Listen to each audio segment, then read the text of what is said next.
श्री हरि। महाराज जी, आपके चरणों में कोटि कोटि प्रणाम। गुरुजी, आपने अपनी साधना में सबसे कठिन और निर्णायक क्षण कौन सा अनुभव किया था जिससे आपको श्री जी के प्रेम में पूरी तरह डुबोने का कार्य किया? उस एक जब किडनी फेल हुई, काफी समय हो गया, 20-22 वर्ष, तब हमको लगा कि ब्राह्मण कुल में जन्म हुआ, बाल्यावस्था से भगवान के मार्ग में निकले, नैष्ठिक ब्रह्मचर्य वानप्रस्थ संन्यास जो, और अब जब प्रिया लाल के प्रेम में है तो पहिए टूट गए गाड़ी के, तो अब कैसे चले? तो जब गाड़ी के पहिए टूट गए तो फिर ऐसे हो गए, अब मेरे बनाए ना बनेगी, अब मेरे से कोई साधन नहीं बन सकता। शरीर भयानक रोग से, और ये असाध्य रोग है, बस केवल श्री जी का जो पूर्ण आश्रय, भगवद आश्रय तो बचपन से था, 13 वर्ष की अवस्था से निकल पड़े थे, लेकिन कहीं न कहीं साधना का पक्ष था। लेकिन फिर एक मोड़ आया जहां ना तो हम आसन पे बैठ सकते हैं और ना हम कोई साधना कर सकते हैं, तब रोने के सिवा दूसरा कोई रास्ता नहीं बचा, और वहीं से एक रास्ता खुला प्रियालाल के प्रेम मार्ग का। गुरुजी, एक शब्द बस कि राधा जी ही क्यों? आपको क्या लगता है कि आपकी जिंदगी में शिव जी के बाद श्री राधा का ही आगमन कैसे? भगवान शिव ने दिया, ये हमारा स्वयं का निर्णय नहीं था, ये भगवान विश्वनाथ विश्वेश्वर काशी के जो भगवान है, ये उनका कृपा प्रसाद। हाँ, उन्हीं का। हाँ, तो मतलब इतना भी कम नहीं है, जो विश्वनाथ जी से प्रेम हो किशोरी जी से, जो किशोरी जी से वो विश्वनाथ जी से, सही पूछो तो दोनों एक ही है। आपने वो श्लोक सुना था, विकांतिक पहले मतलब पर धर्म नान्यत वाला, जगह वही है, पर फिर आपसे वो देवी पुराण वाला सुना। जी जी, शिव जी ही हमारी प्रिया जी। हाँ, भगवान शंकर तो भगवान शंकर ही है।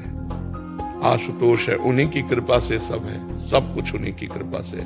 मुझे वृंदावन आना, रास का दर्शन होना, प्रिया प्रीतम के शरणागत होना, ये रस मिलना, ये सब महादेव जी की कृपा से।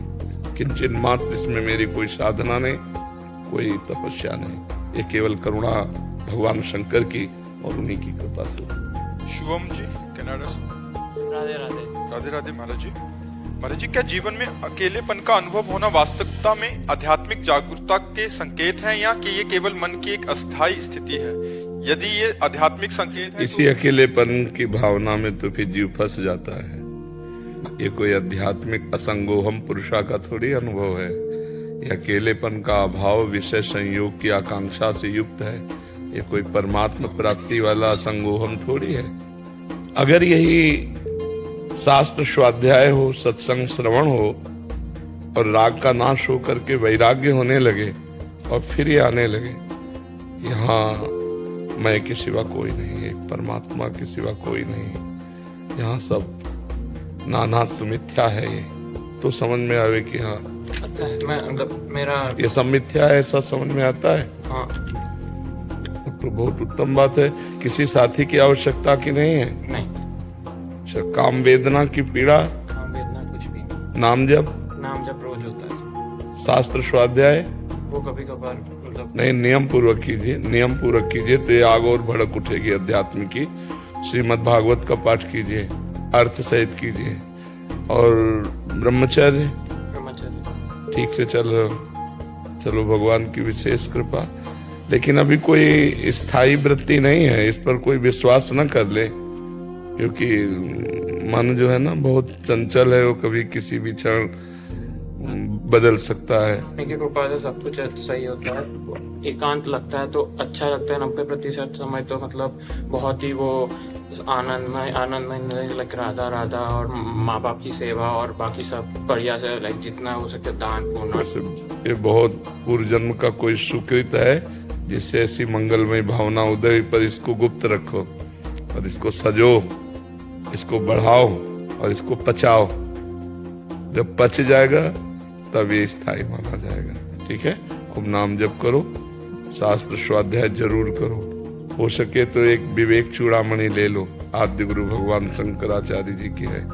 ज्ञानाग्नि प्रज्वलित करने में बहुत, संस्कृत का ज्ञान है थोड़ा बहुत पर हिंदी की भी टीका है उसमें, गीता प्रेस से प्रकाशित होती है। क्या नाम बताया?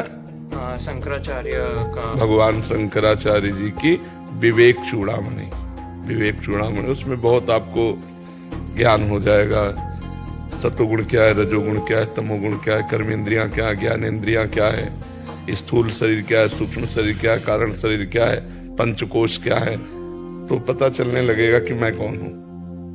पूरा बहुत आराम से थोड़ा थोड़ा पढ़िए, लेकिन उसे मनन कीजिए। ठीक है जी। जागृत